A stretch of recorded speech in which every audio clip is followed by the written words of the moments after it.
চট্টগ্রামের পতেঙ্গায় কর্ণফুলী নদীর মোহনায় বিমান বাহিনীর একটি প্রশিক্ষণ বিমান দুর্ঘটনার কবলে পড়েছে। অক্ষত অবস্থায় উদ্ধার করা হয়েছে 2 পাইলটকে। বিমানটি উদ্ধারে কাজ করছে নৌবাহিনী। এই মুহূর্তে সেখানে আছেন রিপোর্টার ফেরদৌস লিপি। সরাসরি যাচ্ছি তার কাছে। এই মুহূর্তে আমরা আছি পতেঙ্গা কন্টেনার টার্মিনালের ঠিক গেটের বাইরে এবং ফ্লাইওভার থেকে কিন্তু যতটুকু আমাদের চোখের সামনে দৃশ্যমান সেটা হচ্ছে পতেঙ্গা কন্টেনার টার্মিনালের যে জেটি আছে সেই জেটিতে কিন্তু আমরা ফায়ার সার্ভিসের গাড়ি এবং যে নৌবাহিনীর কর্মকর্তা সহ সংশ্লিষ্ট যারা আছেন তাদেরকে দেখতে পাচ্ছি এবং এই জায়গায় কিন্তু উদ্ধার তৎপরতা চালানো হচ্ছে বলে আমরা ধারণা করতে পারি। এবং আপনারা জানেন যে বিমান বাহিনীর প্রশিক্ষণরত একটি বিমান দুর্ঘটনার কবলে পরিণত হয়, কিন্তু তারপরে সেখানে থাকা 2 জন পাইলটকে অক্ষত অবস্থায় উদ্ধার করা হয়েছে। তার মধ্যে 2 জনের মধ্যে একজনের কিছুটা আঘাতপ্রাপ্ত হয়েছে বলে আমরা এখনো পর্যন্ত তথ্য নিশ্চিত করতে পেরেছি। তো সমস্যা হচ্ছে যে যেহেতু এটা পতেঙ্গা কন্টেনার টার্মিনাল একটি ভিআইপি এরিয়া, সে কারণে কিন্তু আসলে তাৎক্ষণিকভাবে গণমাধ্যম কর্মীদের এখনো পর্যন্ত সেখানে প্রবেশ করতে দেওয়া হচ্ছে না এবং দায়িত্বশীল কারোর সাথে এখনো পর্যন্ত আমরা মুখোমুখি কথা বলতে পারিনি। তবে যতটুকু আমাদের তথ্য সূত্র আমাদেরকে নিশ্চিত করেছে কিংবা আমরা এখানে যে ধরনের তৎপরতা দেখতে পাচ্ছি সেটুকু আসলে দর্শকদের জানাতে পারি। সেটা হচ্ছে যে ফায়ার সার্ভিসের গাড়ি এবং নৌবাহিনী যে কর্মকর্তারা ইতিমধ্যে আমরা জেনেছি নৌবাহিনীর একটি দল কিন্তু উদ্ধার তৎপরতা শুরু করেছে, অর্থাৎ সেটাও কিন্তু আমরা দেখতে পাচ্ছি। এর বাইরে আইনশৃঙ্খলা রক্ষাকারী বাহিনী এবং সংশ্লিষ্ট যারা আছেন তারা কিন্তু ঘটনাস্থলে এসে পৌঁছেছেন এবং উদ্ধারের তৎপরতায় যে ধরনের কাজগুলো করা উচিত সেই কাজগুলো তারা চালিয়ে যাচ্ছেন। ইতিমধ্যে যে 2 জন পাইলট অক্ষত অবস্থায় উদ্ধার করা হয়েছে তাদেরকে কিন্তু যেই স্থানে সেখানে নিয়ে যাওয়া হয়েছে এবং আমরা যেটা আসলে যে কন্টেনার টার্মিনালের বাইরে যে ফ্লাইওভার সেখান থেকে যতটুকু আমাদের ক্যামেরা আমরা ফোকাস করতে পারছি সেখানে কিন্তু দেখছি যে নৌবাহিনীর কিন্তু বেশ ঊর্ধ্বতন কর্মকর্তারা কিন্তু এখানে আছেন। এর বাইরে যে ধরনের সিকিউরিটি সংস্থাগুলো আছে বিশেষ করে পুলিশ, আনসার, তারাও কিন্তু এই জেটিতে অবস্থান করছেন এবং এই এলাকাটা যদি বর্ণনা দিই সেটা হচ্ছে জহুর আহমেদ যে বিমান ঘাঁটি তার একটু সামনেই এবং বিশেষ করে পতেঙ্গা যে কন্টেনার টার্মিনাল আছে সেখানেই কিন্তু যে প্রশিক্ষণরত বিমান বাহিনীর যে বিমানটি সেটি বিধ্বস্ত হয়েছে বলে এখনো পর্যন্ত আমরা তথ্য জানতে পেরেছি। এবং এটা মূলত আসলে বন্দর যে চ্যানেল সেই চ্যানেল অতিক্রম করে কর্ণফুলীর পতেঙ্গা যে মোহনা বলতে পারি যে শেষ স্থানটা। এবং এখনো পর্যন্ত আপনারা দেখছেন যে এইমাত্র কিন্তু ফায়ার সার্ভিসের আরেকটি গাড়ি সেখানে ঢুকেছে, অর্থাৎ কন্টেনার টার্মিনালের জেটিতে। এর আগে কিন্তু আমরা দেখেছি যে আরেকটি ফায়ার সার্ভিসের গাড়ি এখানে অবস্থান করছে এবং ইতিমধ্যে কিন্তু নৌবাহিনীর বেশ কর্মকর্তাদেরকে আমরা উপস্থিতি দেখছি এবং উদ্ধার বিশেষ করে বিমানের যে উদ্ধার সেটা তৎপরতা চালাচ্ছে এবং সেখানে কিন্তু নৌবাহিনী একটি দল যোগ দিয়েছে। আসলে যতটুকু তথ্য অর্থাৎ সূত্র আমাদেরকে নিশ্চিত করেছে সেটা হচ্ছে যে বিমান বাহিনীর একটি প্রশিক্ষণ বিমান উড্ডয়ন করার কিছুক্ষণ পরে দুর্ঘটনার কবলে পড়ে এবং সেখানে সে বিমানে 2 জন পাইলট ছিল।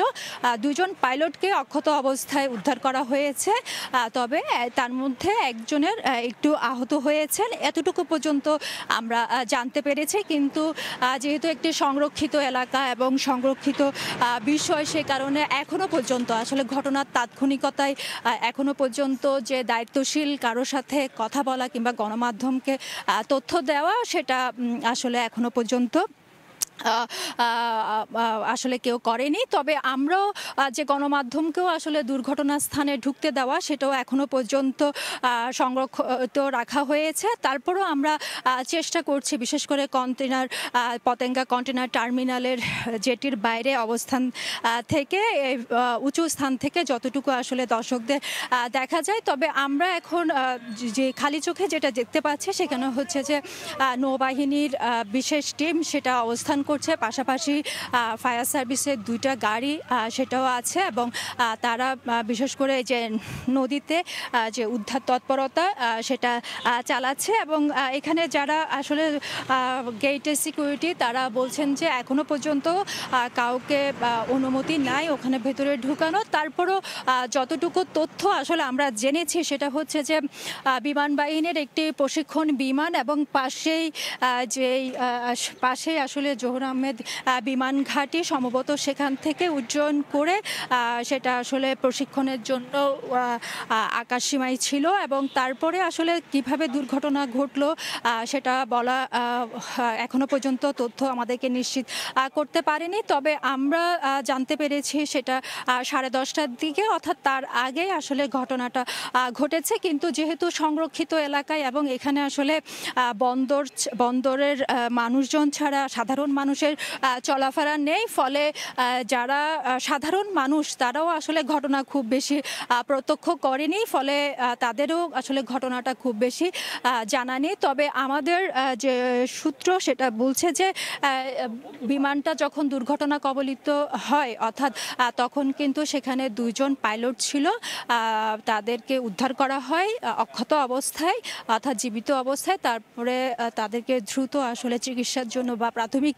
চিকিৎসার জন্য যে ব্যবস্থা সেটা আসলে কর্তৃপক্ষ থেকে নেওয়া হয়। এখন আসলে দুর্ঘটনা কবলিত বিমান কিংবা যে ঘটনাস্থল সেখানে আসলে উদ্ধার তৎপরতা চালাচ্ছে, নৌবাহিনী যুক্ত হয়েছে, ফায়ার সার্ভিস যুক্ত হয়েছে। যেহেতু একদম পতেঙ্গা কন্টেনার টার্মিনালের ভেতরে, সে কারণে সেই সংরক্ষিত এলাকায় বন্দর সংশ্লিষ্ট যারা এখানে দায়িত্বরত আছেন তারাও নিয়োজিত আছেন। আর জায়গাটা আসলে যেটা আমরা বলতে পারি বন্দর চ্যানেলের মুখ থেকে একটু সামনে এসে কর্ণফুলী যে পতেঙ্গা মোহনা সেই এলাকাটাই এখনো পর্যন্ত আমরা দেখছি যে উদ্ধার তৎপরতা চলছে, অর্থাৎ বলতে পারি যে এখানে যে তৎপরতা এখানে দুর্ঘটনাটা হওয়ার সম্ভাবনা আছে। এবং এইমাত্র হলুদ রঙের আরেকটি গাড়ি ঢুকেছে, সেটা আমরা দেখছি যে বিমান বাহিনীর গাড়ি, অর্থাৎ বিমান বাহিনীর যে উদ্ধার তৎপরতার কাজে নিয়োজিত এমন ইনস্ট্রুমেন্টের গাড়ি হওয়ার সম্ভাবনাই বেশি, যতটুকু আমরা দূর থেকে খালি চোখে দেখছি। অর্থাৎ এখনো পর্যন্ত এখানে নৌবাহিনী, ফায়ার সার্ভিস, বিমান বাহিনী সবাই মিলে একসঙ্গে উদ্ধারের যে তৎপরতা দুর্ঘটনা কবলিত বিমান সেটার কাজে নিয়োজিত আছে।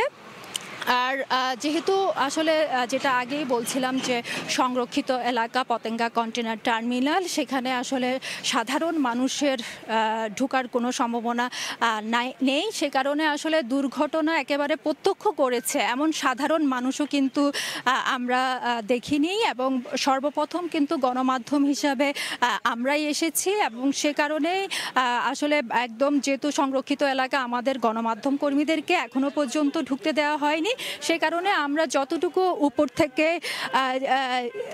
এই যে উদ্ধার তৎপরতা যতটুকু আমরা খালি চোখে দেখছি ততটুকুই আসলে জানাতে পারছি। এবং এটা মূলত আসলে জহুর আহমেদ যে বিমান ঘাঁটি আছে, জহুর হক বিমান ঘাঁটি, সেই বিমান ঘাঁটির যে একদম সামনেই সেই বিমানটা আসলে প্রশিক্ষণের বিমানটা উঠেছে বলে এখনো পর্যন্ত আমরা জানতে পারি। এবং এখনো পর্যন্ত দেখছি যে আসলে নৌবাহিনী, বিমান বাহিনী এবং ফায়ার সার্ভিসে যারা সদস্যরা আছেন ঘটনাস্থলে এসেছেন এবং যেহেতু বিমান বাহিনী সংশ্লিষ্ট সে কারণে আমরা দেখেছি বিমান বাহিনীর উদ্ধারের যে যন্ত্রপাতির গাড়ি অর্থাৎ ইনস্ট্রুমেন্টের গাড়ি সেটাও এসে যুক্ত হয়েছেন। এখন মূলত আসলে উদ্ধার যে তৎপরতা সেটা চলছে।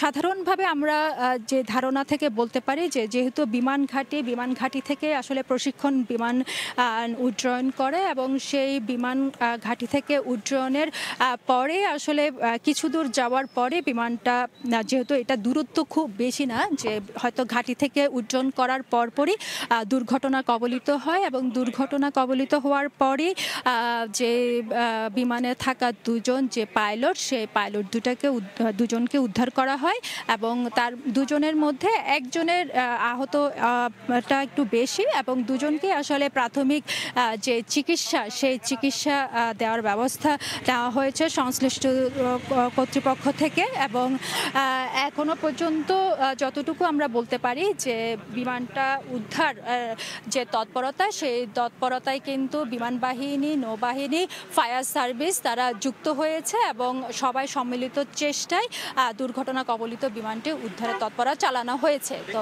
এই ছিল আমার কাছে এখনো পর্যন্ত এখান থেকে সর্বশেষ। সরাসরি যুক্ত ছিলাম চট্টগ্রামের পতেঙ্গা কন্টেইনার টার্মিনাল থেকে।